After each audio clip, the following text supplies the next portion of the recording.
of the morning has been, and I hope we continue with that pace. Welcome back to day 4 of 2024 Sadc Sustainable Energy Week. We will be moving, as I said, to session. On your program, it will be written 1.3, but it is session 1.31, so it's our first session for the day. Just energy transition dialogue with Sadc. So our session here is going to be focused on the rest of the world roundtable, addressing climate change, resilience and disaster response in the energy sector through renewable energy and regional cooperation, lessons to be learned and innovative approaches. Quite relevant. If you are based in Botswana, you would know we recently had a few climate change caused disasters that has become a huge challenge for the country. With that being said, ladies and gentlemen, kindly allow me to invite our moderator for this session, who is Climate Change Coordinator in the Ministry of Environment and Tourism, Botswana, Mr. Balisi Hopolang. A huge round of applause for Mr. Hopolang. Oh, there he is.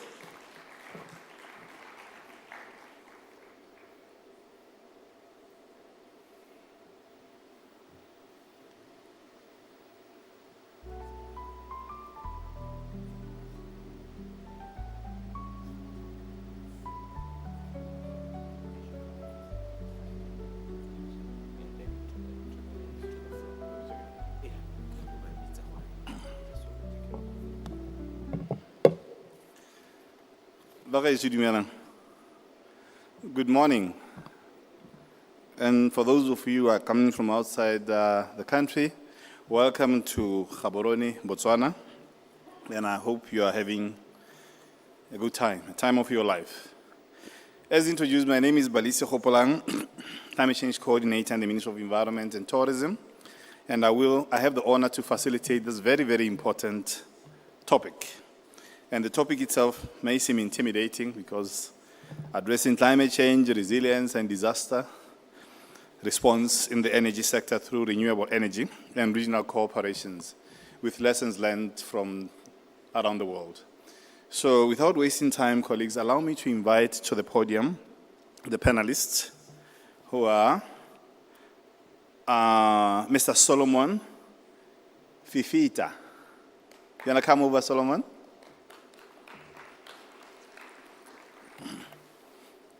And next, can I have Mr. Avikesh Mala? You pardon me if I don't pronounce the names well, but day one.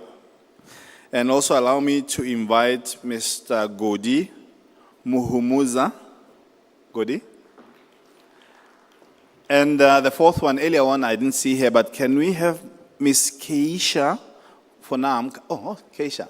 Apologies, I didn't see you earlier, so thank you, welcome.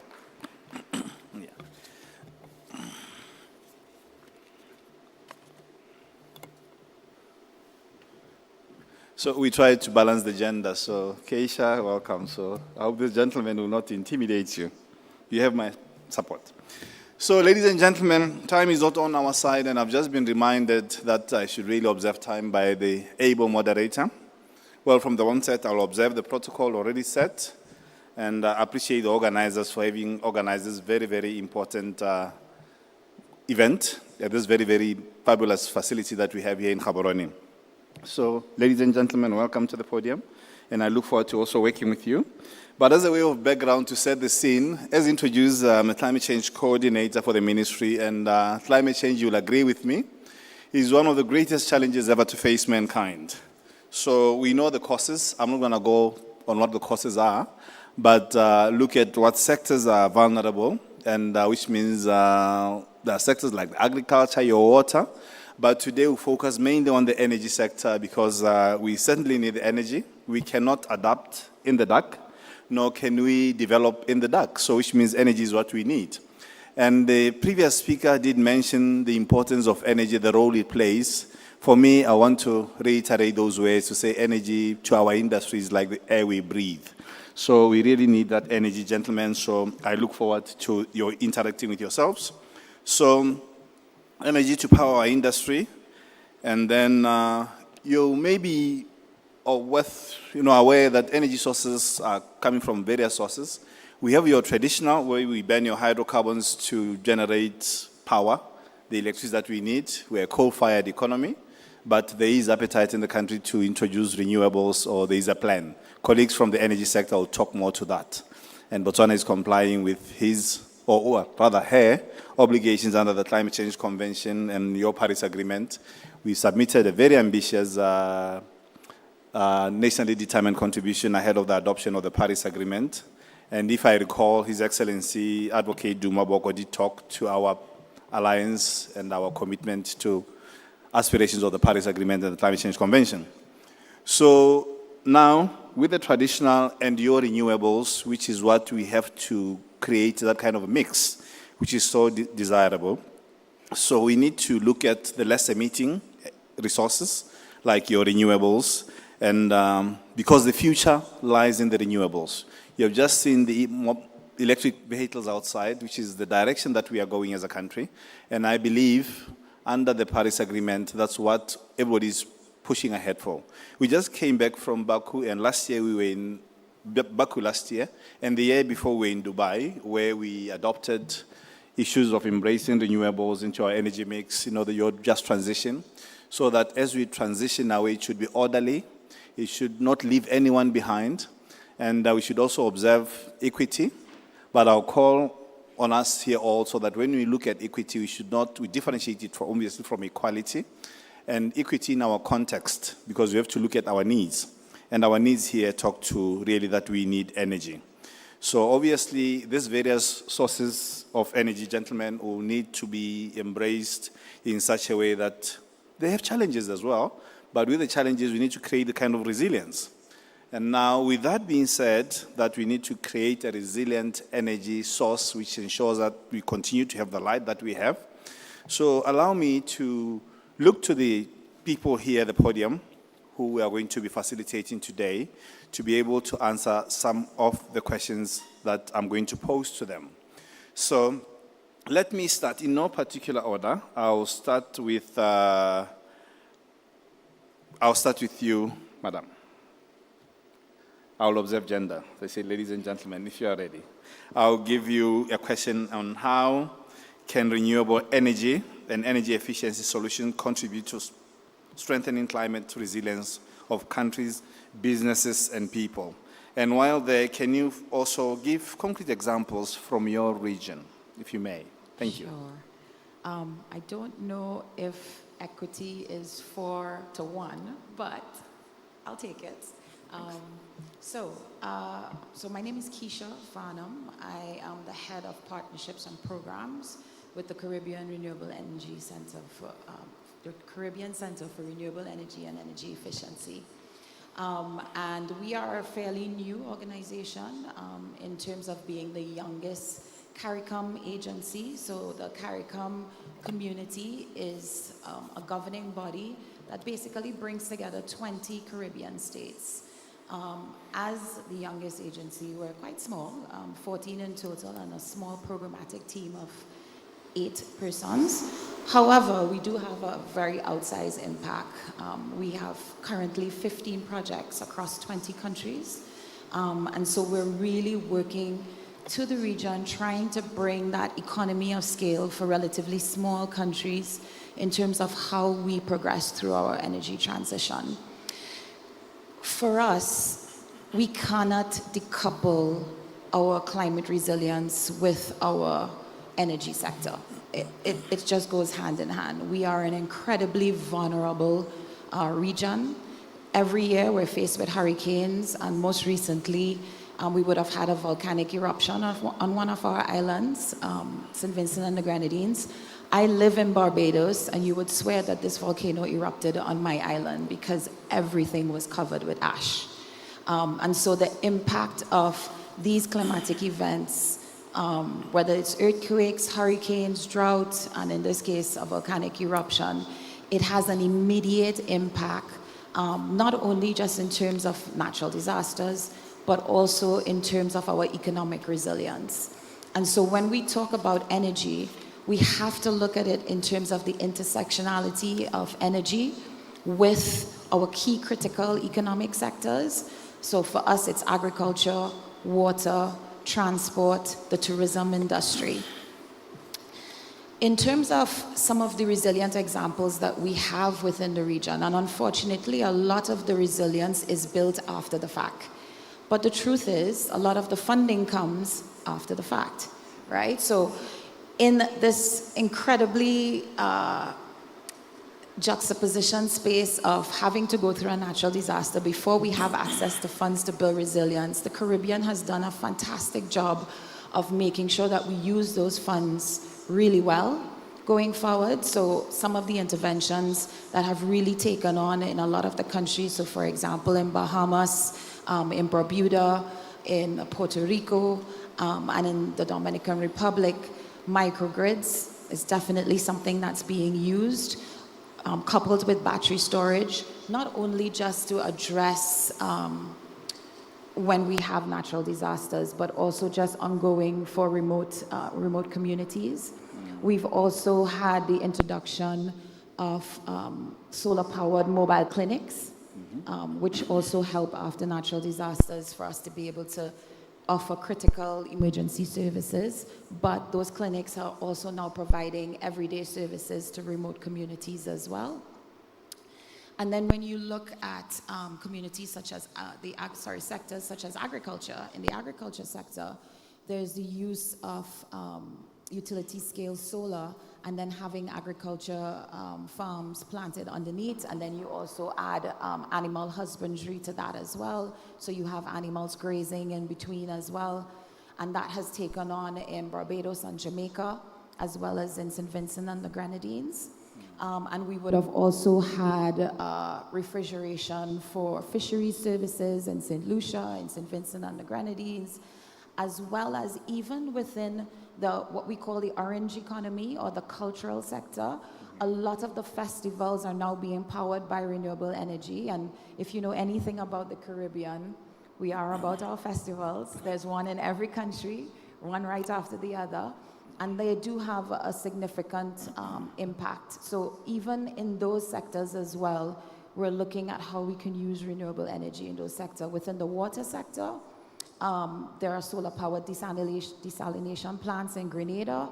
And then the last thing that I would end on is the use of biogas. That's actually really taking on in the region as well. So we are managing a project in Haiti for an inflatable biodigester in a community that is plagued by violence, by gangs, which is called Kenkoff, as well as in Barbados, St. Kitts and Nevis, and in Jamaica as well. And later this year, we're starting a regional project with GIZ to also boost the use of biogas and biogas solutions throughout the region. Thank you so much, Keisha. And she did mention the festivals that they normally hold in the Caribbean. I want to believe we're invited to one of those in the not so distant future. And I personally have had the opportunity to visit the Caribbean. It's such a wonderful place to be. But yet they are so vulnerable. You can imagine the hurricanes, when they come, they sweep through, and they have to build almost after every rainy season. I mean, our hearts go out with the people in the Caribbean, and we can also only help by reducing emissions where we can, so you can survive. So my next panelist, who I'll pose the same question, is going to be Avikesh Malla, who I'll pose the same question to say, well, how can renewable energies and energy efficiency solution contribute to strengthening climate resilience of countries? You know, business and people, and giving relevant examples from, you know, where you come from, so that we both here in the Sadc can tap on. Thank you. Thank you. Just to give a little bit brief on where I come from and the institution that I represent. So I'm representing REACH, and REACH is hosted in Isimon. We are the only regional intergovernment organization working in the Hindu Kush Himalaya.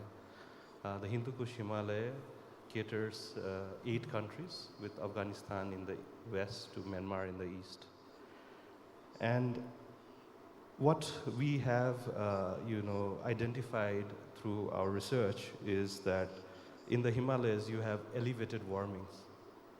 So even if the global temperatures are limited to 1.5 degrees, the Himalayas will experience around 1.8 degrees, and it will be higher up to 2 degrees in the northwestern Himalayas. So the mountains are, experiencing this faster warming, and that is also now leading to extreme events. You might have heard in newspaper that the Glacier Lake outburst floods have wiped out cities, towns, infrastructures, hydropower, and many, many other things, and loss of massive biodiversity. And we are experiencing these extreme events over past 5 to 6 decades.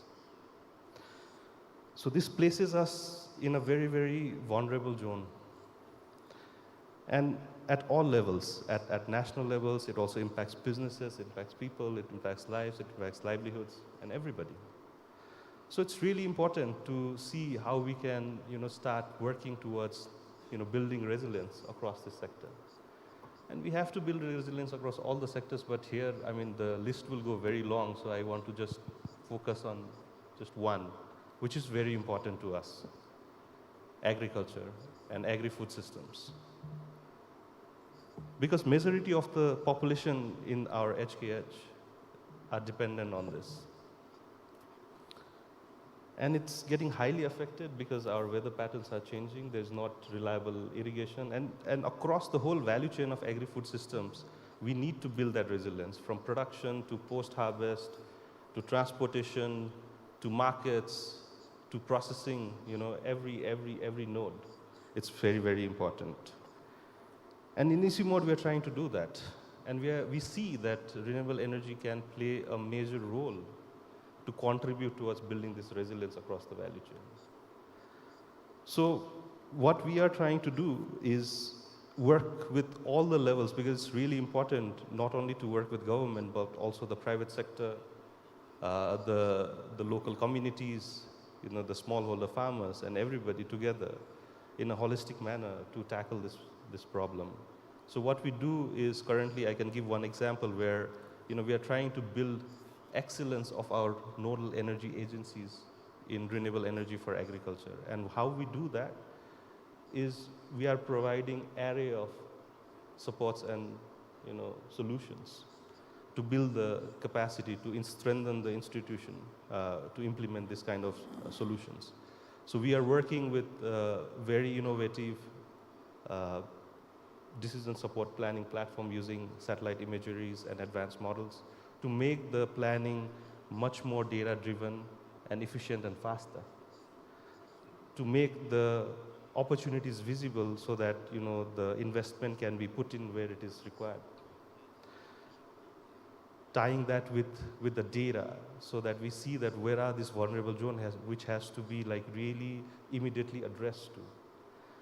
We are also working with the governments on developing those integrated and holistic frameworks so that no one is left behind, putting very, very strong focus on socioeconomic angle and also the adaptation dimensions.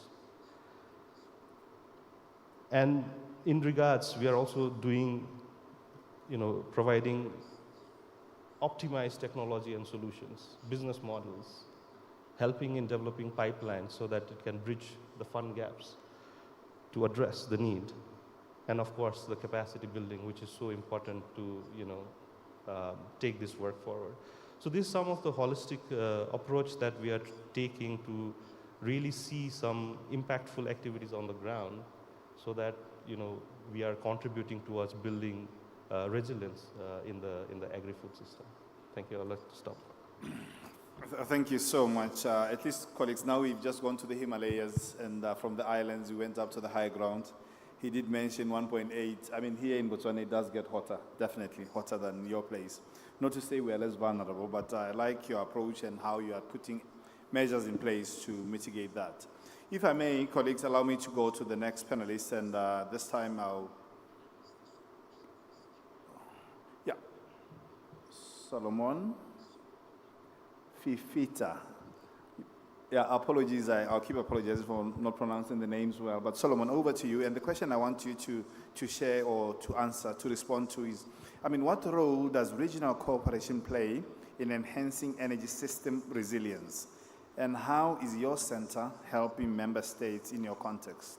And lastly, can you, at the same time, give specific activities that may have been undertaken in your place? Thank you. Thank you. Let me begin by thanking Sadc and UNITO for the invitation and the support that has allowed me to be on the plane 24 hours to get in here.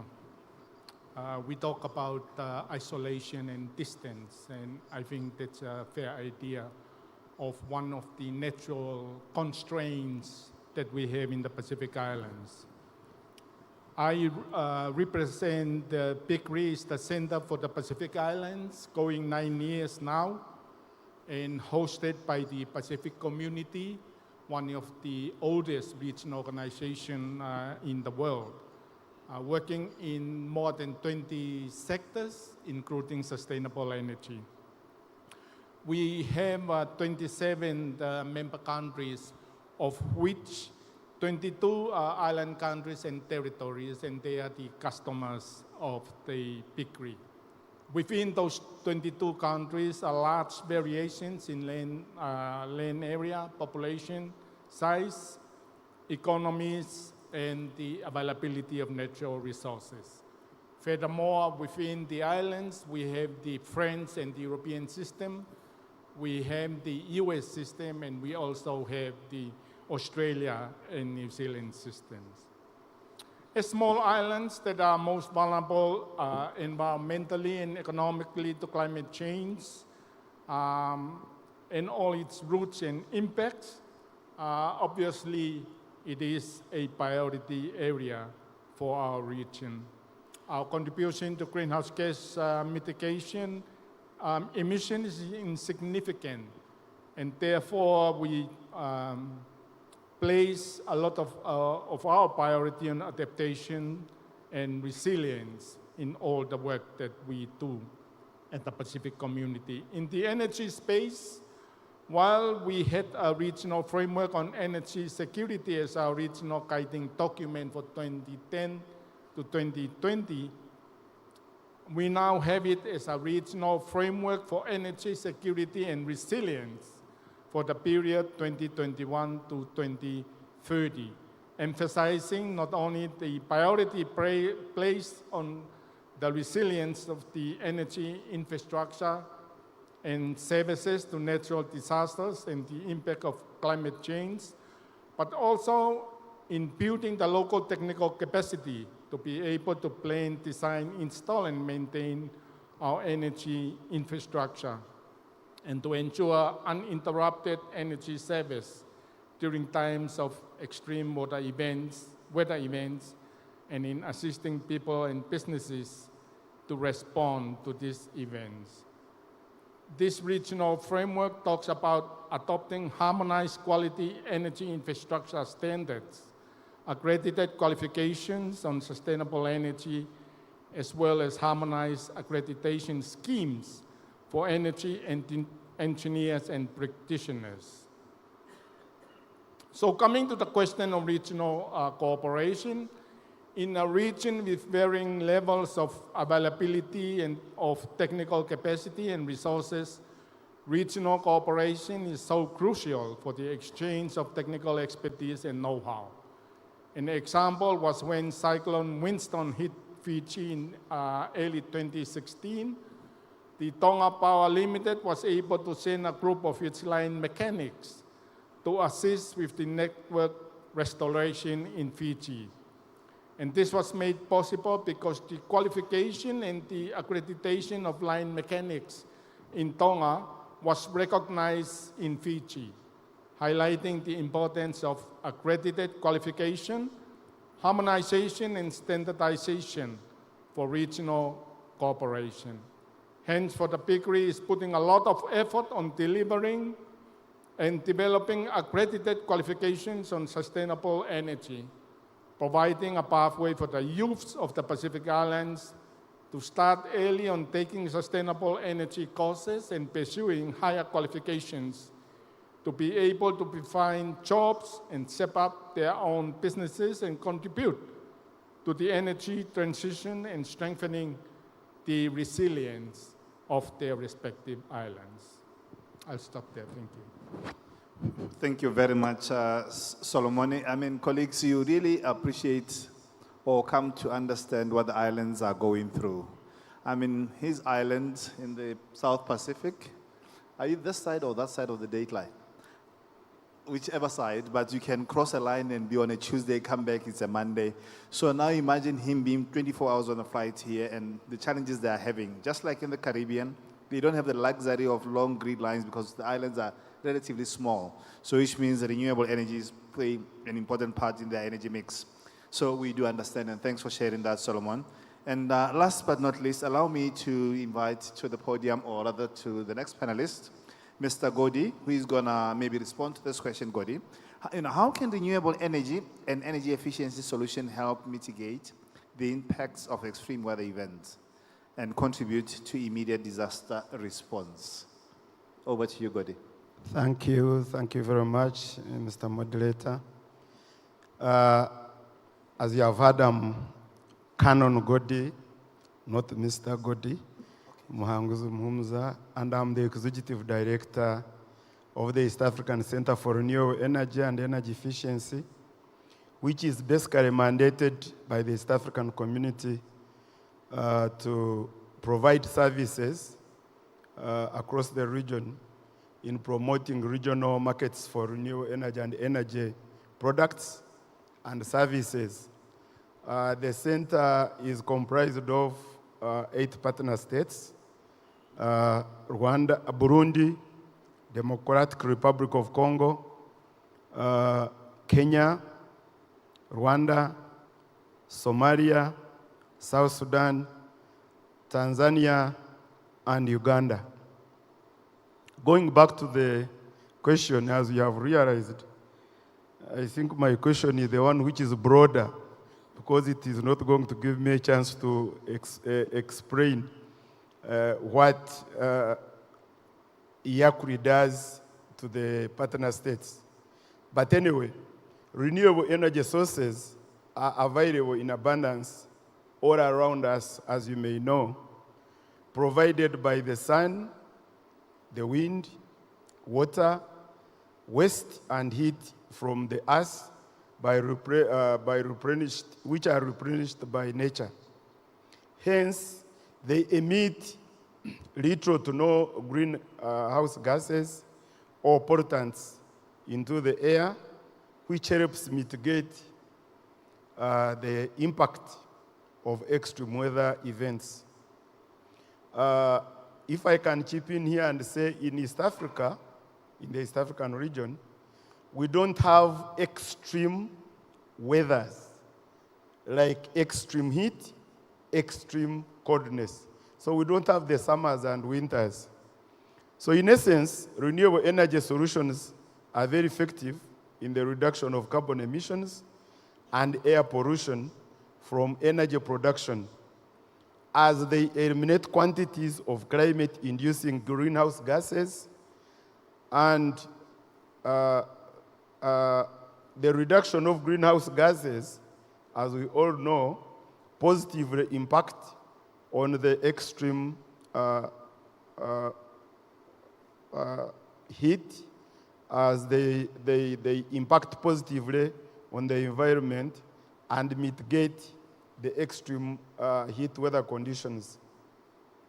Renewable energy sources have a large potential to displace emissions of greenhouse gases from the combustion of fossil fuels by reducing energy generated from fossil fuels, which helps in the reduction of air pollution, and as such, help mitigate climate change.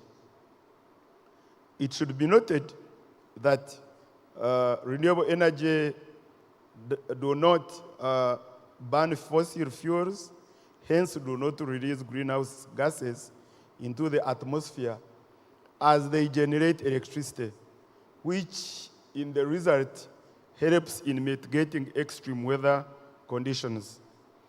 As I conclude, we should also note, or it is noteworthy, that most types of renewable energy products produce no carbon dioxide at all once they are running.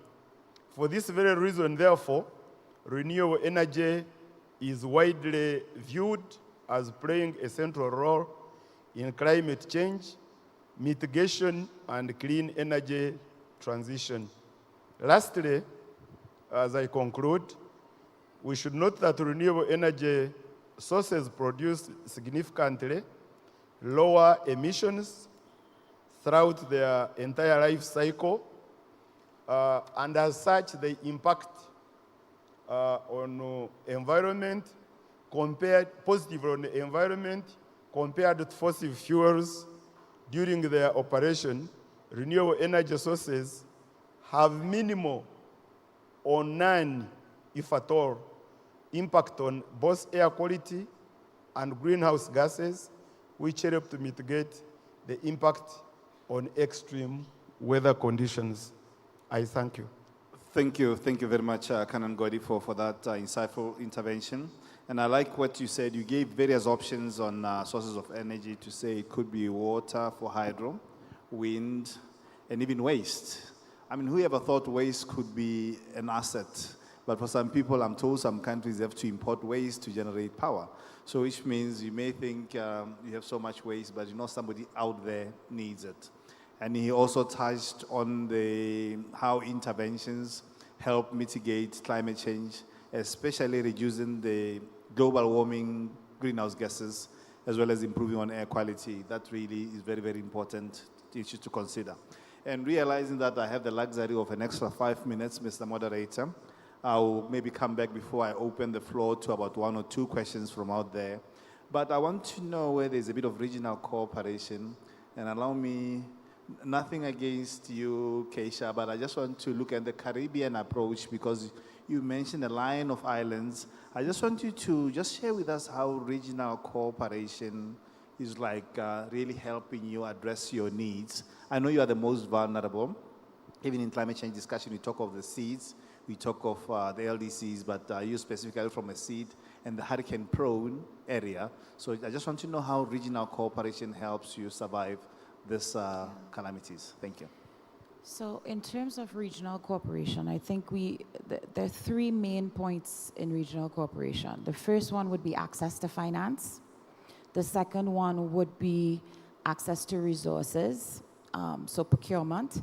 And the third one would be access to help when you need it, right? So that sharing of knowledge and capacity building.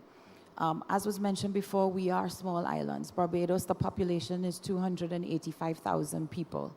That is much smaller than this city, right? And in terms of like Trinidad, it's 1.6 million people. So if you're talking about creating economies of scale and you're talking about accessing finance, if I am a financier, and I have to do the same amount of work to establish a utility scale, renewable energy plant in Barbados as I have to do to establish one in the US, but I'm not getting that return on investment, then why am I coming to your region? And so how we've been working to make the region more attractive to investors and finance is looking at how we can create economies of scales with our projects. Part of that, and we've been working with the Caribbean Development Bank in terms of developing a harmonized regulatory framework, right? So if each country has a minimum standard in terms of its regulatory framework, it makes it much easier to establish that economy of scale, have an investor invest across multiple countries, and really make us attractive as a region. The same principle applies to pool procurement. So when we look at, for example, just recently, like a couple of weeks ago, Barbados launched a tender for battery storage, just 60 megawatts. the demand for battery storage globally is so great that when you go to the world market to a manufacturer and say, I just need 60 megawatts worth of battery storage, it really isn't enticing for them. So what we're looking at is a pooled procurement process where the countries get together, we purchase in bulk. That way we get a better price, but we also at least get the attention of manufacturers within the space for battery storage, for solar, for wind energy. We've started that process with an assessment of what the baseline is in terms of the country's readiness to do a pool procurement process. And then the next step would be to establish what that framework would be going forward. Thank you very much, Keisha, and thank you very much for that. So maybe at this point, moderator, can you give me maybe 2 minutes or so? How much time do I have? You do have 5 minutes for your Q&A, so you may open to the floor. Thank you very much, Mr. Moderator. He's been generous. For now, let's see how it goes. Yeah, can I see if there's any burning question from the floor directed to the panelists? This is your time. Yeah, you have to introduce yourself, sir, and then there should be a roving mic. Oh, yeah, there's a mic in front of you. Thank you.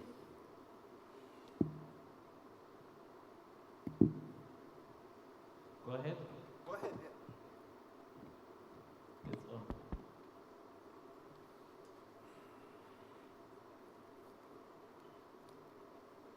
Maybe try the mic Yeah, there's another one next next to you, please. If that one is not working, just take the one next to you. Sorry about that. 1, 2, 1, 2. There you go. Thank you, Mr. Tech. Thank you, Mr. Moderator. My question is not actually aligned to any one of the presenters, but to yourself, Mr. Moderator. My names are Lebogang William Moiti, and I work as an independent consultant as a technology and technical skills transfer program, which is a new program that we are introducing in Botswana. My background is mostly on new technology methods of building, and we have been trying since 2010 and promoting alternative methods of building, whereby we are trying to say, look, we need to look at conventional methods of building and how do we actually reduce the carbon emissions that are contributing by the construction industry into the market. It is globally known that the construction industry contributes about 30% of greenhouse gas emissions into the atmosphere. Now, housing in Africa is a demand. And when we're looking at the 2050, where Africa will be the largest population within all the continents, when I come into the reference of Botswana, the Botswana government has taken a deliberate and bold move to say we need 100,000 houses in 5 years. What does that translate into?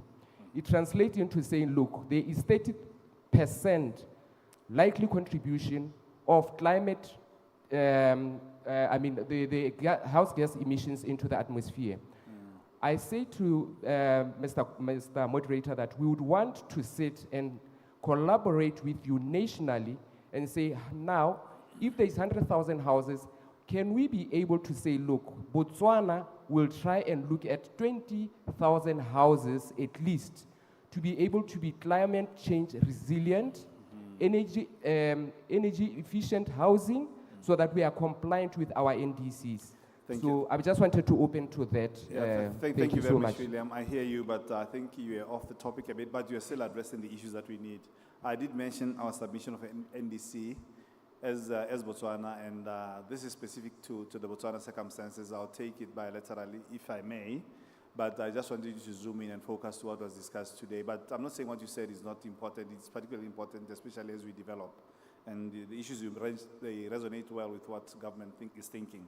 So, colleagues, any other burning issue that I agree with you, construction does emit, and infrastructure is very, very vulnerable, so we'll address that at a later point. Any other burning question from the floor on the topic and to the panelists? And not to me, please, if I may, because I thought I was off the hook, but yeah. So any question or last word from my team? Were they so clear? Anyway, it's like you're a clear gentleman, but because I probably have another minute or two, can I maybe put one of you on the spotlight and say, well, to you, Abhishek, what would you say about regional cooperation in the Himalayas? Because looking at you did talk about Myanmar, which is, when I went to school, it was Burma. So now, and the Himalayas, just on regional cooperation, just as articulated by Krishna. Thanks. Yeah, I just want to add to what Kesha mentioned. So there are multiple dimensions of regional cooperation. But one thing what we found was quite effective is trying to identify a very common problem. And I can give you one example of, again, associated with the agri-food system. What we found out was that there was extreme need of irrigation across HKH. All the HKH member countries were facing the same challenge.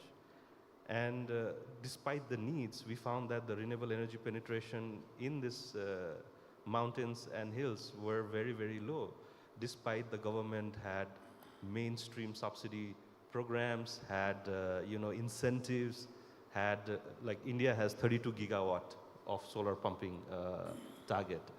Bangladesh has like 50 megawatt. Nepal spends like around 16 million US dollars in lift irrigation systems. But what we found out that the penetration in the hills and mountains was less than 5% of that program. So that was a question for the government. So we put together an issue position. We had like a dialogue among the nodal agencies. And then we came into like the country level call of action and a joint level call of action. So that was one of the ways where we are trying to, address a similar issue across the countries. And one advantage we have in the region is there is a disbalance of installation. Like India is far way ahead than maybe Bhutan. Nepal might be in between Pakistan. So there is a lot of opportunity, for cross-learning and collaboration. So just an example on that. Thank you very much, my team. And just a way of just summing up, I'll still reiterate my ways of saying climate change is indeed a problem. And when you did not ask them questions, something just came to mind to say, well, one would have expected for you to pose questions to my distinguished panel. I remember a friend, allow me to digress, Mr. Moderator. I had a friend who had a friend, you know how the stories go, who was going to defend his PhD. He was a pastor. And then on this particular last day after submission, he was at pains, praying and sweating and being restless because he was so afraid what he's going to say to the panelists, to the professors in front of him. Then his friend went on to say, look here, you're a pastor, you go to church every Sunday, midweek, you preach, you are comfortable, you don't have any stage fright anymore. He says, my friend, you don't understand. In church, no one asks questions. So what I say stands. So in this particular case, whether he preaches every Sunday, but now when he's facing that panel, we're going to ask him questions. And in this regard, ladies and gentlemen, allow me to say thank you so much. You are such a wonderful audience. And give you a round of applause to my panelists. And to me, thank you. Mr. Opola, from Climate Change Coordinator at the Ministry of Environment and Tourism, Botswana. Thank you so much for that panel. They were discussing addressing climate change, resilience, and disaster response in the energy sector through renewable energy and regional cooperation. Lessons learned and innovative approaches. It was a very diverse panel. At this stage, they will be doing the group photo. Here comes the photographer. Here comes the photographers as we prepare for the next session. As I was just highlighting, it was quite the diverse panel, not only in expertise, but also in terms of geolocation, or panelists from all over the world sharing a diverse set of experiences in this space. And like Reho Polang was saying, sometimes it's good when people don't ask questions. It means you're a good pastor. So I think Reho Polang has anointing going right there. With that being said, my dear panelists, thank you so much for your insightful contributions. Thank you. Brilliant, you're within time. So kindly let's give them one last round of applause for their time management skills. So I'm quite impressed, quite happy. Lovely stuff. So I'm going to be introducing the next topic, which segues itself very well. I think we should definitely send the kudos to the conveners of this conference in terms of the way they've tied in the topics so that you are able to follow the conversation throughout the day and in a concise manner. The next topic is sustainable energy for industry and industry for sustainable energy for industry, transitioning opportunities for regional value chains and homemade solutions. Very important topic says green jobs and revenue. Straight to the point. Green jobs and revenue. And I think that this is quite an exciting topic because for the government officials in the room, for Botswana, and I believe for the region, jobs. It's a critical topic. So wherever we can find jobs, so be it. So in the green space will be a very interesting conversation. And to come and lead us in this conversation is the founding executive director at the Transition Think Tank. This is a policy advisory and expert research firm that is supported by the European Climate Foundation. Ladies and gentlemen, your moderator, Dr. Lesego Molapisi. A huge round of applause, please.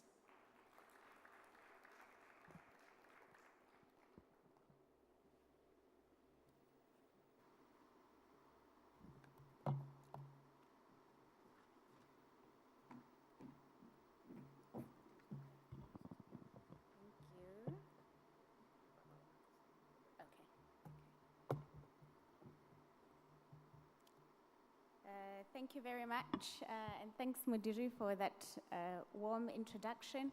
I actually went to school with Mudiri. I don't know if it's high school or primary school, so it's good seeing each other in these forums. Let me just put this over here, okay?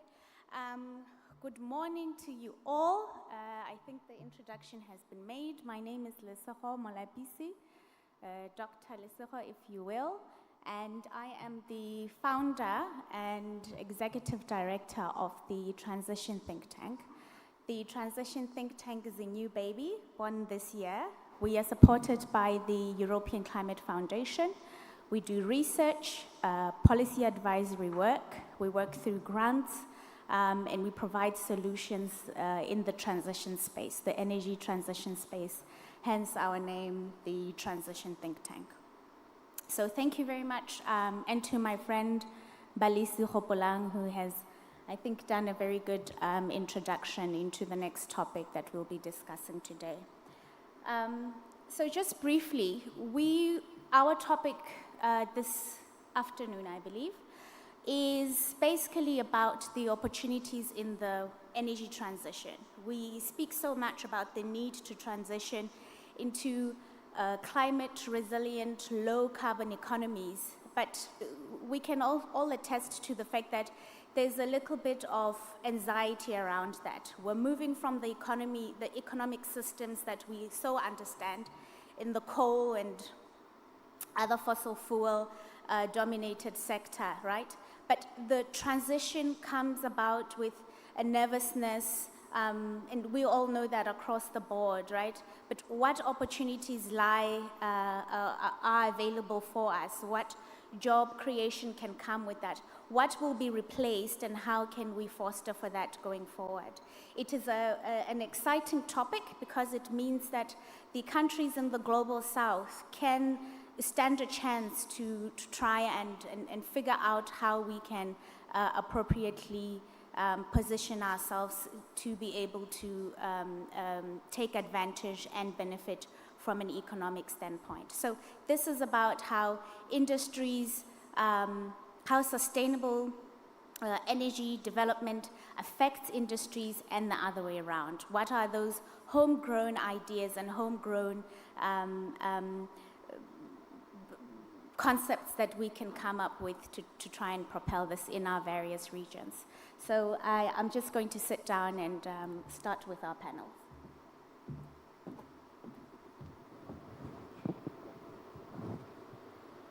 Good morning. Is it afternoon? Okay, 2 minutes to afternoon. Okay, I'm just going to be quick. I think you have all done good introductions about yourselves and the organizations that you all represent. So thank you very much for that. My first question is going to be to the lovely Keisha. What opportunities arise from integrating renewable energy and energy efficiency solutions into the regional integration agenda? I think I'll stick to two. There are quite a few, but in terms of connectivity and in our planning as a region.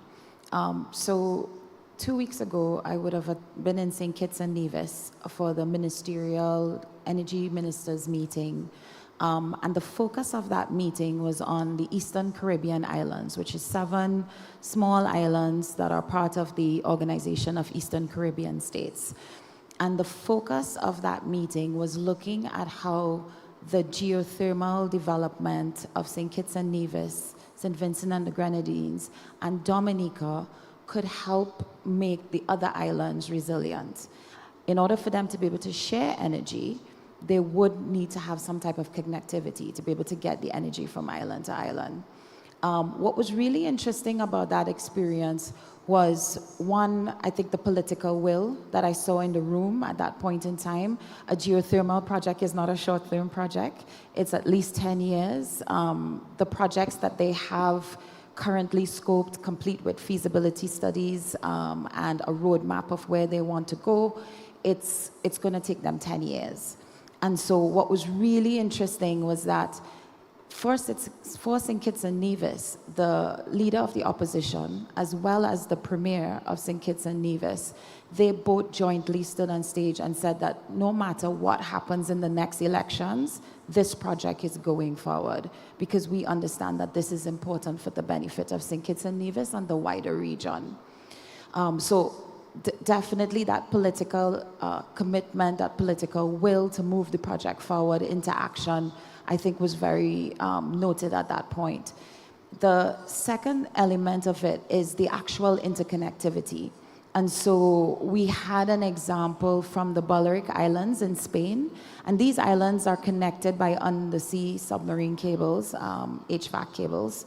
And what was noted was that the distance between those islands is actually greater than the distance between the Caribbean islands that we're thinking of connecting together. So it's been done. It's been done before. It's not impossible. The mechanics of it has been worked out. The technical elements of it has been worked out. But then what it allows the different islands to do is really produce at their full capacity because they're sharing. The final element of that interconnectivity and the development of the geothermal is for the shipping industry. So we have a lot of cruise ships coming in for the tourism sector, and they, through their own corporate social responsibility and ESG mandates, are now demanding clean energy, right? So as part of their value chain and a part of their commitments towards net zero. And so being able to supply these many ships that come through the Caribbean with green energy as off-takers is also really important for making that project viable. The planning element of things, I would say, sits within SECRE.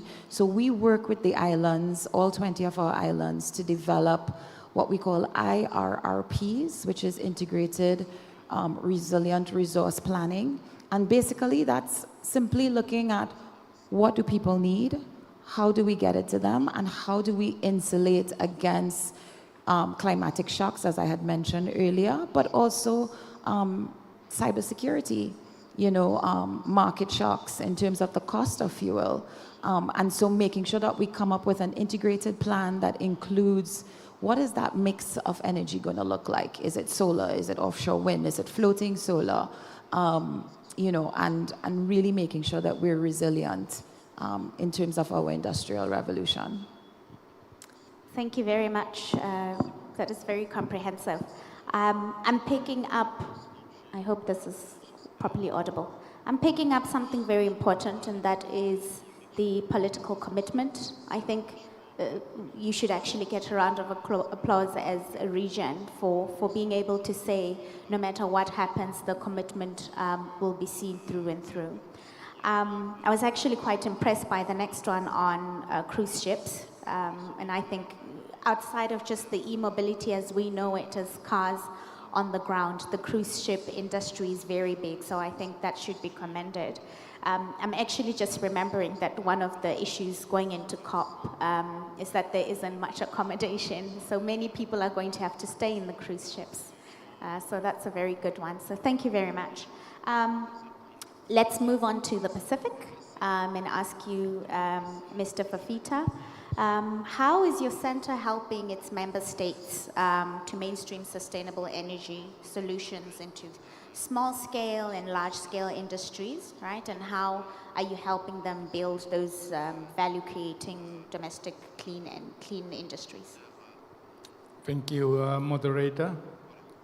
Let me begin by saying that industrialization and manufacturing are not significant sectors in the most economies of the Pacific Islands, except for the bigger islands of Fiji, Papua New Guinea, and New Caledonia, where mining is significant in their industrial development.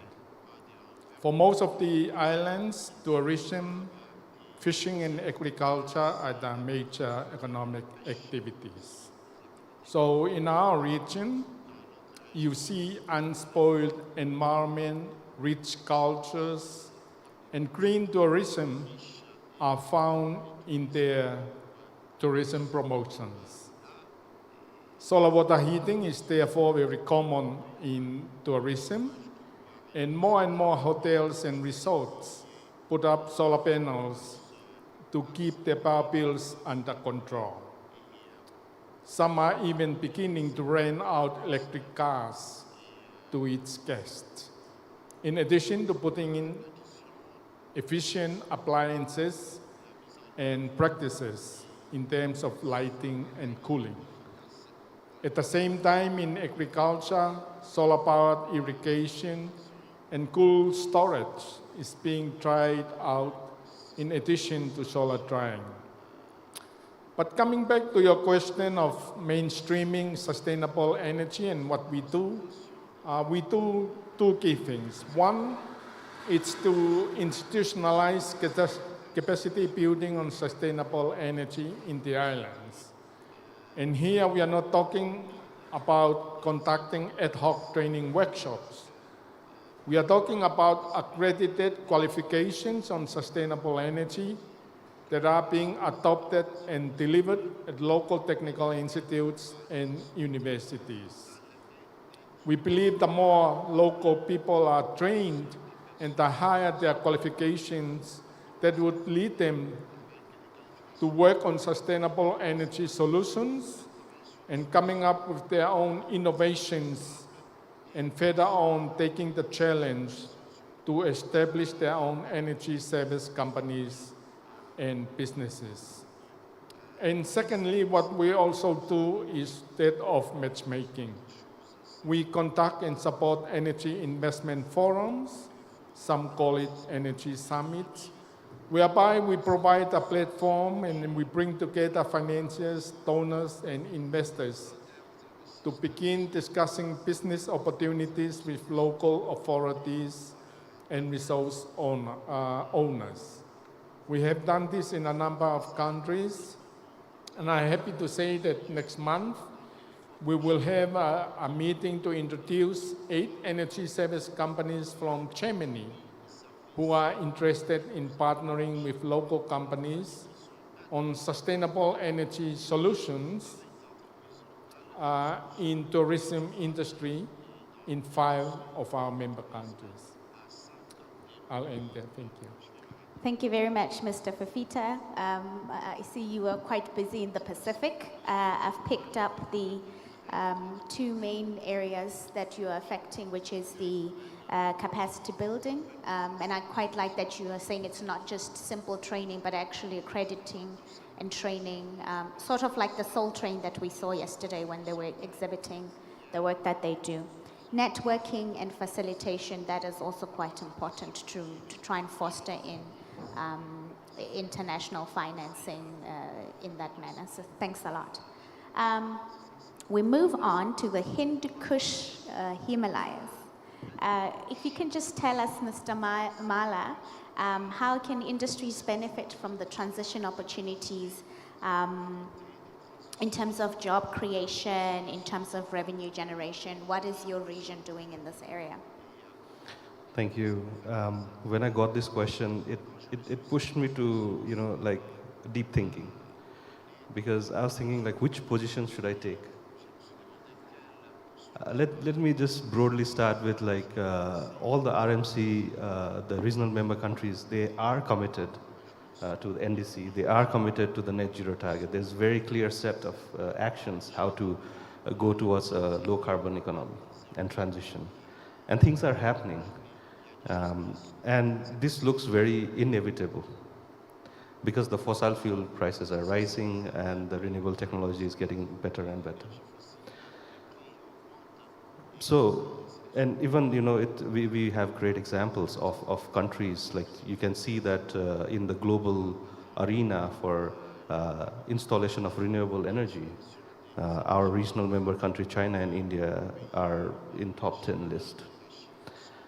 And if we look at our other regional member countries like Nepal, who recently came up with the energy roadmap, we have a target of 28.5 gigawatt by 2035 hydro. Bhutan has similar, 10 gigawatt plus 1 gigawatt additional solar by 2030. So it's inevitable, the transition will happen. But and that will also, give opportunity a lot of green jobs.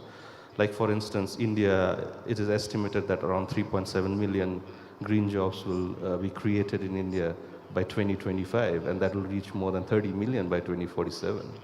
So our region is like hotspot of green jobs if you want to work in this area. I mean, this is the best place you can come to. But then, if you look at the other side of the story, which I have personally experienced, so I can share this story with you. So because this has, the coin has two faces. So let me talk about the automobile sector recent development in Nepal. So I have a friend which sells Suzuki cars. And last year he went out of business.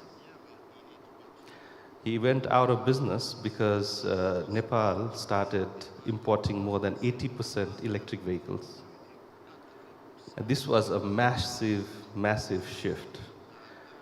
The market leader companies like, I don't know if I can mention name, but the market leader companies who had around 90% market share dropped down to 10%.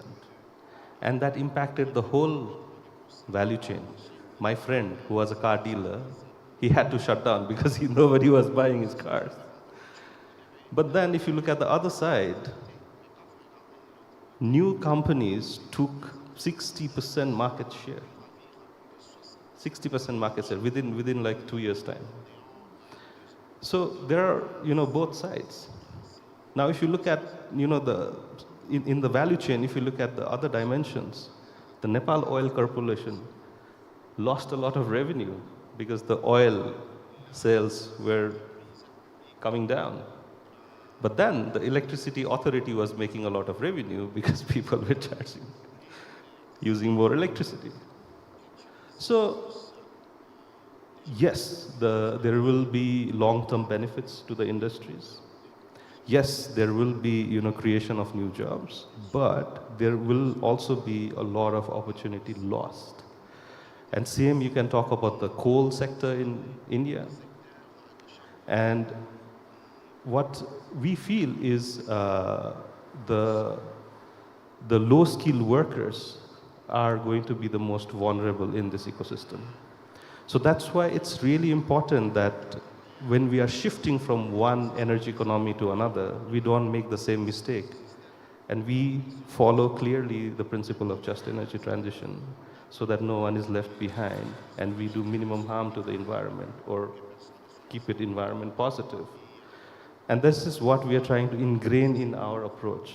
One of our approach that we are currently implementing in Bhutan, where we are trying to displace all the diesel pumps. So that requires,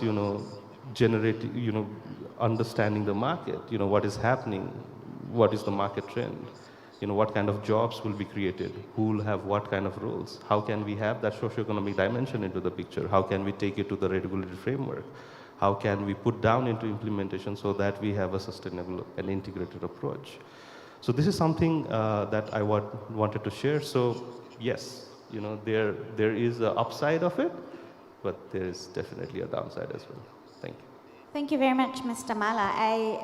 As you were talking, I believe the Pacific might be the leader regionally in terms of making way for the transition. I liked how the story you just told was actually very thoroughly explaining what the just highlight energy transition requires, and the need to identify those that will be vulnerable, how those can be upskilled, and how those can be then put back into the economic world going forward. I'm actually quite passionate about that project, about the energy transition. That's actually the research that we're doing at our think tank. And maybe let's take some time. If I can just ask you, Keisha, the same question. Sorry to put you on the spot, but the same question, would be interested in the Caribbean, in terms of job creation, in terms of revenues. What are we doing? Who are we identifying those who are going to be left behind, and what are we doing to lead them forward? Yeah, I was shaking my head the entire time my colleague from the Himalayas was giving his example. I think if you look at the Caribbean, certain islands, for example, Jamaica, Trinidad and Tobago, and then of course when you go to the Latin American continent, Suriname and Guyana are considered as part of the Caribbean. All of these four countries, they are fossil fuel dependent, and their economy is based on fossil fuel production of some shape, form or kind. If I zero in on Trinidad and Tobago, where I'm from, every male member of my family for the last 4 generations have been employed by the oil industry, by the fossil fuel industry. We have an entire university that was set up just to churn out people to service the oil industry. And so when you talk about a just transition, while it might be easier for islands that are not producing energy, for example, Barbados, the smaller islands, because the cost of energy for them is extremely high, they are dependent on imports. When you look at the countries that are producing, the cost of energy is actually quite low. There's a lot of government subsidies, etc. And if you're talking about transitioning into renewable energy, then what happens to all the people who are honestly very highly paid, very highly skilled, have a mortgage, maybe 2, some kids in college abroad, multiple cars, etc., that they have debt that they have to service? What happens to them if they lose their jobs? And so this transition needs, and I focus on the word transition. Transition means going along a path, right? It's not just hopping from one to the next. And when we think about this transition, how do we take those along? It's not just thinking about underserved communities, and I think generally that's where people's minds go when you think about just transition. So making sure youth, women, people who are in lower socioeconomic groups, how do they benefit? Yes, but also how do the people who are already part of an economic ecosystem, how do they survive this energy transition? And so the answer is the retraining and the reskilling that needs to happen, and the skills are wholly transferable. Most of the people who currently work in the renewable energy sector, they were in fossil fuel at some point, or they have that background. When you look at, for example, Barbados greened their entire public service fleet, so they have 50 now electric buses, which, by the way, is a dream if you're driving alongside them on the road. You know, there's less pollution, they work really well, they have really good charging port infrastructure. But what they made sure that they did is they had a program that was incorporated into the local community college, and now they're retraining existing mechanics, but also training new young persons who will be coming into the mechanic industry to be able to service the vehicles. And so making sure that we take everyone along on the journey is going to be really, really important. But also government, and this is the last thing I'll say on this, government also plays a role, because if it is that we're looking at that transition, there needs to be incentives, there needs to be policy, there needs to be checks and balances that will avoid your friend going out of business as they go into the transition, and so that there is that moderate yet speedy transition into this new economy. Thank you very much, Keisha. I think this is exactly maybe as I stood at the podium, that there's a very big nervousness, right, from everybody across the world. I liked how between the two of you, one spoke about those who are vulnerable, and the other spoke about those who are holding a very big job, and those who are driving the economy. Somebody is sitting somewhere where they work at a coal mine or a power station, and they are, you know, very big economic inputs, and they have a whole life. So I can imagine sitting as an executive at a power station, and that is coal driven, and the transition keeps coming on as something that basically threatens. So I do agree with you very much that it needs to be carefully planned, and keyword transition, but carefully planned from a policy standpoint, and from an economic modeling standpoint. So thank you very much for that. I think moving on to the next question, Canon Godi. I hope I got your name right. Yes, please. Yes. Just in the Eastern Africa Center for Renewable Energy and Energy Efficiency, how can this shift to sustainable energy create new value chains and economic opportunities at the regional level? Thank you. Maybe before I answer that question, I wanted to add something on what has been just said. Okay. One of the reasons why some people are driven out of the economy is because some countries or entities have not encouraged private-public partnership. When there are policies and regulations establishing public-private partnerships, there will be good planning so that even when new technology is coming or new systems are coming, the private sector will not be highly impacted on, and even the public sector will likewise not be impacted on. There will always be a strike of balance, and such episodes will not occur. Thank you. Back to the question, the shift to sustainable energy, creating value chain and economic opportunities. And this time I'm going to focus on the East African region.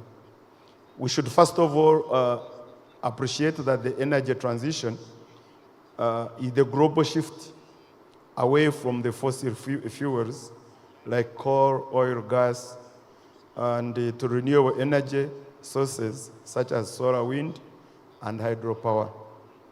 And eliminating fuel costs in the East African region has greatly lowered the cost of the electricity produced.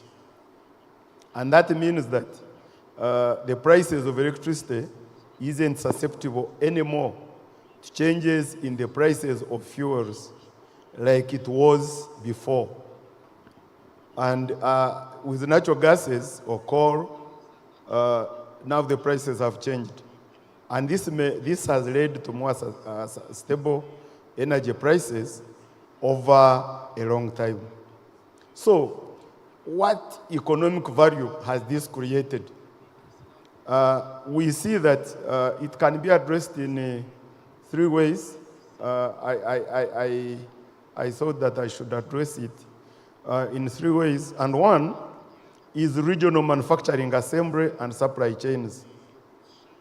This has encouraged that by developing local industries for solar PVs, battery storage, efficient appliances, and clean cooking technologies, enhances regional trade and energy security and reduces reliance on imports.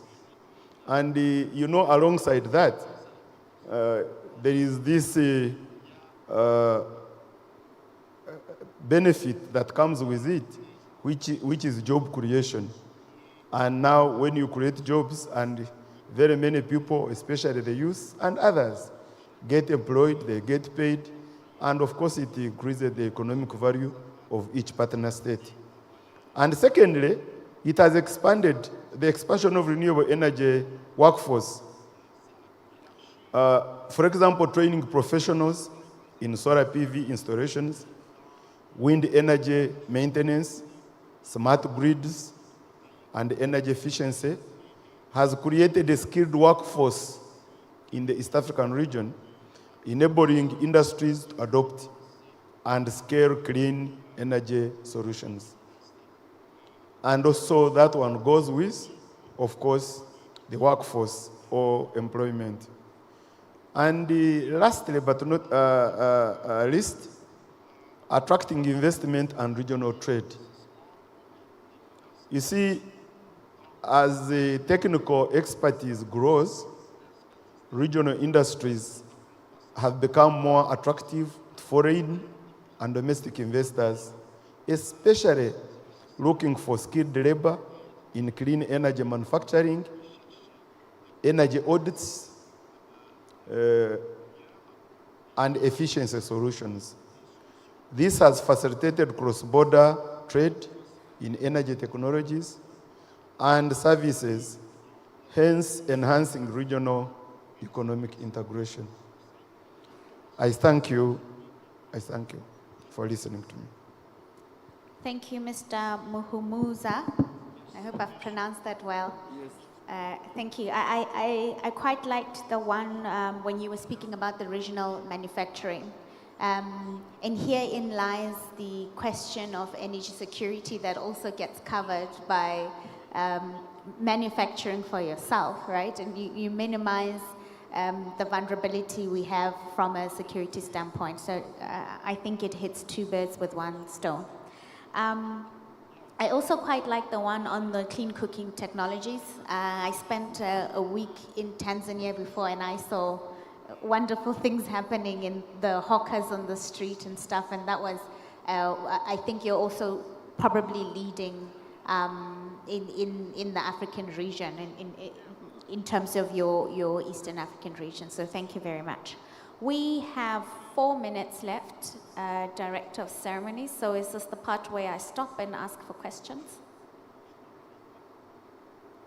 Thank you, Dr. Lesego. You may open the Q&A for the floor. Okay. All right. Oh, I already see one. Good afternoon, sir. Maybe we can take 2 at a go, so that then the panel can be able to answer everything. Thank you. Yes, Kiala Pierre from Angola, and just want to share our experience on the oil industry. Angola is an oil-producing country, and for the time being, the oil company have adopted a new strategy whereby they are interested and they've entered into the renewable energy industry. Actually, we have 2 big projects, 120 megawatt solar project, and the other one is a 30 megawatt solar project, which are projects which are being implemented by the oil companies. That is Sonangol, our national oil company, and they are in joint venture with the power generation company. So we have a 30 megawatt project by Total and Eni, and 20 megawatt project by Sonangol, our oil company. So there is space, there is room for cooperation between the oil companies and the renewable generation utility or companies. Thank you very much. I think that's a good one, that a transition is not one day we wake up and we're shocked, but it is the cooperation that helps the ease of movement. So thanks very much for that one. Do we have any other question for our panelists? Any lessons learned? Yes, sir? Thank you. I wanted to echo a comment that someone from Botswana mentioned in the previous topic area that was a little bit off subject. I thought there would be a little bit more comment on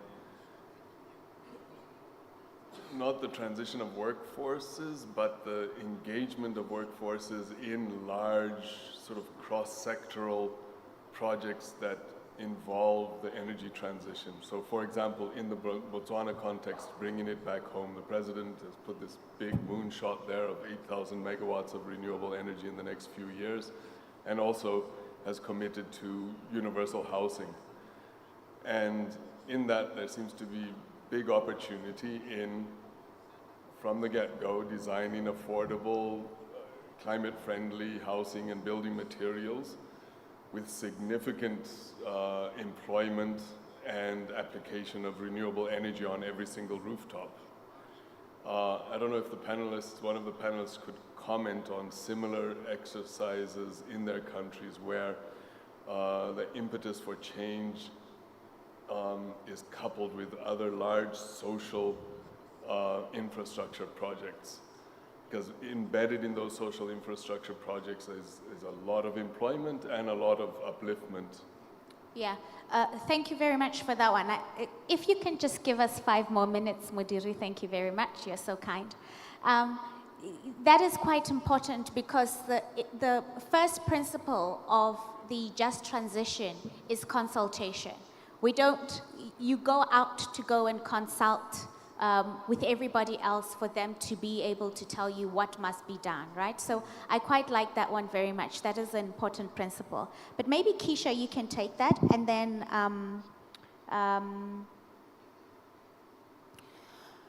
to my friend who's been asking all the questions for the past week, thank you. What tends to happen as we go through the planning stages is that we tend to decouple industries from energy, right? Energy is separate, environment is separate, housing is separate, transport is separate. And you're absolutely correct. There needs to be that holistic planning across the board, that if you're looking at housing, you're looking at the entire value chain of housing and how energy integrates to that.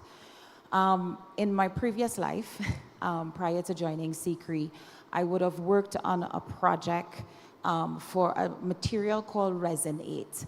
And basically what it is that it takes all types of resins 1 to 8, plastic, even what is considered dirty plastic or unrecyclable plastic, and you turn it into an aggregate that can be mixed with concrete that then makes the construction material not only just stronger, but of course less carbon intensive. This material has been tested. It's been onboarded by CEMEX in our region, which is one of the major construction material companies in terms of cement and other types of construction products.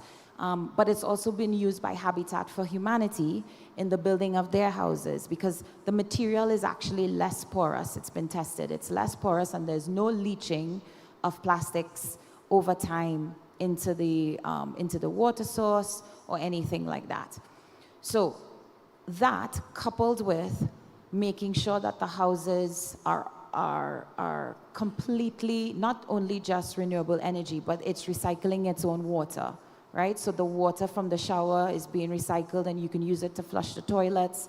And so making sure that the entire thing, from the design of the house, in terms of it being hurricane and flood resistant, to the incorporation of renewable energy, as well as looking at how the incorporation of water and waste management as well within the house is being done. And we're seeing these projects up and running already in Caribbean Mexico, In the Bahamas, there's a similar type solution. The first set of pilot houses have just gone up. It's with another type of material that's being used, but those houses are also fully equipped with renewable energy. So it is possible. It does take planning. It does take looking at it from a very holistic point of view, but it also then takes the coordination between various ministries.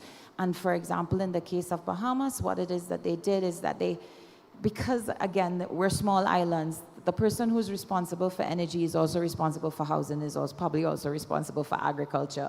So within one ministry, you have multiple departments, and those departments talk to each other. Now, it's not always perfect, but that it would be an ideal approach to address what it is that you're talking about. Okay, thank you very much, Keisha. I hope you answered. So I see you smiling. Thank you. One of the most important things I think we should also underline regarding the transition is that, especially for the global South countries, about 20 to 40%, if not 50, accounts for the youth unemployment. And this, even if we are seeing the nervousness, as I keep mentioning, of those jobs being lost and industries changing about, but this provides for a very good, or enables the environment for job creation, especially for the young.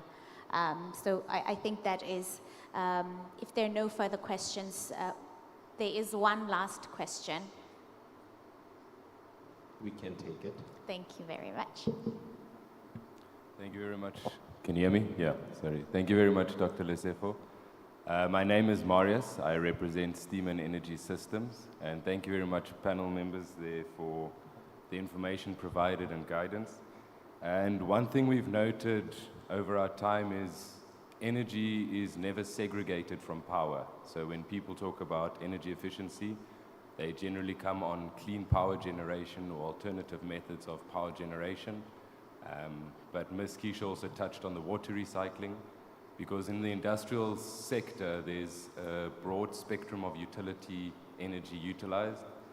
There's the compressed air, the HVAC, the refrigeration, steam generation. And just to use an example of steam generation, it can be utilized through electrical generation, fossil fuel based on either the coal, diesel, gas. You can have biofuels. You can even generate it on the solar spectrum. So that energy itself can also be a clean energy and sustainable in its loop. And if we segregate just power from the energy as being one of the energy factors, we can also increase the transition in a bigger spectrum. Thank you. Thank you very much, my kind sir. I think that is absolutely comprehensive, what you just mentioned. I think at this point, I'd like to thank you, panelists. Thank you also to the audience. I think we had a very engaging audience this afternoon, so that's quite delightful. We will close by standing up for a picture, I believe. Yes. Okay. Please. Thank you, Dr. Lesefo, and your panel. Quite insightful deliberations there. Under the theme sustainable energy for industry and industry for sustainable energy transition, opportunities for regional value chain and homemade solutions, green jobs and revenue. So revenues. Thank you so much, my panel. Please do take those pictures. These are moments in time, history we shall remember.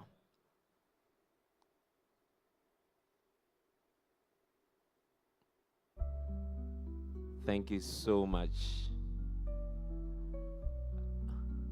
Oh, okay. We're going to re-invite the whole morning's panel also to come and then after Martin's closing remarks.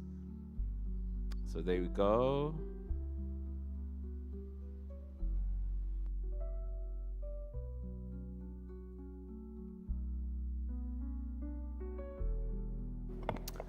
Thank you so much. As stated, that panel was moderated by the founding executive director at the Transition Think Tank, policy advisory and expert research firm, supported by the European Climate Foundation and its founding executive director, Dr. Lesego Molabisi.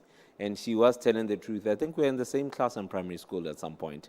Yeah, so it's great to see you, Lesego, and congratulations. Keep doing what you're doing. Really proud.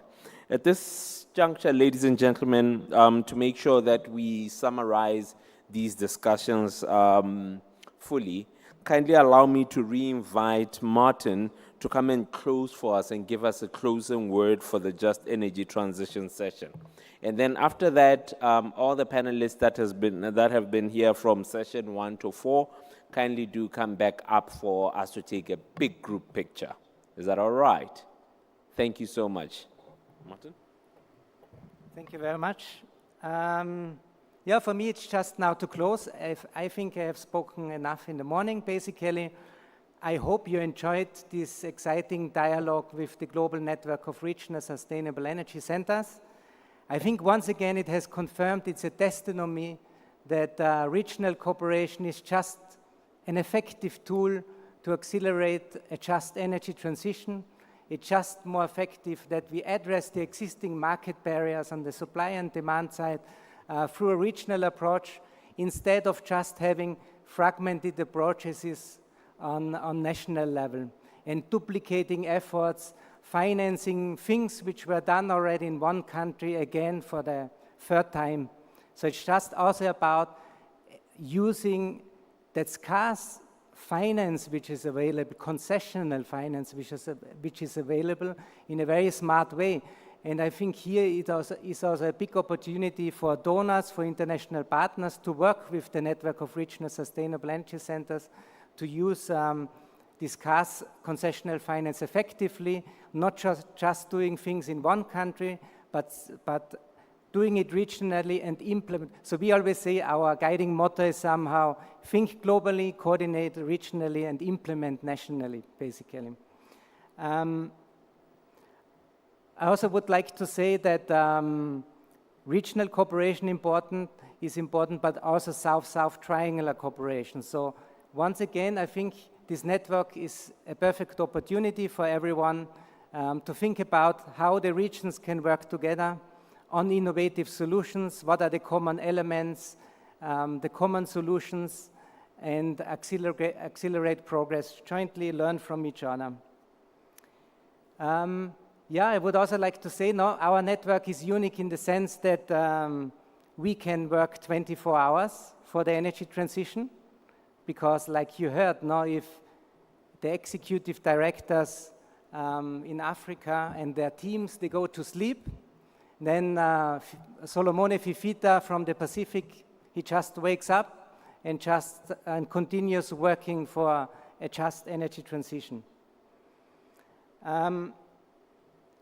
So I will leave it with here. Thank you very much for your interest, for being in this session, and see you soon again. I suppose at another event, maybe the next Sadc Energy Week, which will be in Zimbabwe, I understand, or in one of the other regional events, because, for example, this event is a nice example how we can replicate, because the Energy Week exists already in other regions, like in CARICOM, where SICRI is organizing the CARICOM Energy Week together with the Caribbean community. We have RECRI, I think, with an upcoming event also now on regional level.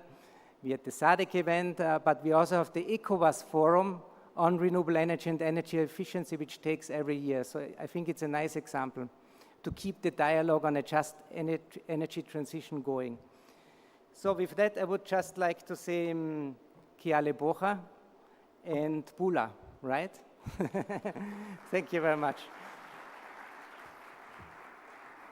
So now just for a group photo, we need to organize that, but I think some of the colleagues of the international partners only coming at 1, so we still have to wait for that. Martin, I don't know how long you've been here, but I'm really happy that somebody has taught you a few Setswana words. So after you say Pula, and then everybody's clapping, then you have to close it with Aine, which then says, let it rain. Okay? You get it, right? Yeah. All right. Martin, thank you so much. The Just Energy session was quite comprehensive, insightful. I think it was quite jam-packed, and I'm seeing that these conversations also continue during the breaks, so having breaks early is also helpful to allow you guys to do one-on-ones, interactions, and set up those future meetings to close on some items. So at this very juncture, before we do depart for lunch, kindly let's do it this way. We had quite a few, I'm not sure if everybody from the session was here, but the Just Energy Transition session was jam-packed. So if all of the panelists and presenters are still in the room, kindly come back to the stage so that we do just one holistic picture. All the moderators, I'm trying to see, unless people have moved around. But yes, please do come back onto the stage so that we can take that one final picture. Please do that. And then at this stage, I'll be announcing lunch a little earlier than it has been. Quite happy with that. However, when we do come back, I would really, really appreciate it if you can come back 5 minutes before 2 o'clock, like we did, you know, after tea. You guys did really well. And give yourselves a round of applause for that, eh? You came in 5 minutes before 11, and now we're ahead of time. I'm really proud of you, okay? So thank you so much. So after lunch, we are going to have 2 sessions. So the breakaway room at the Okavango will have the session on energy efficiency, lighting, cooling buildings, optimizing energy efficiency in buildings, innovations in lighting and cooling. And then that is taking place at the Okavango. And then we'll have another session, youth, gender, and entrepreneurship in sustainable energy, empowering today and tomorrow's leaders. So all those sessions will be taking place concurrently. And then at 4:25, we will start our official closing of the sessions and the program. So at this stage, ladies and gentlemen, you may take your lunch. Thank you so much.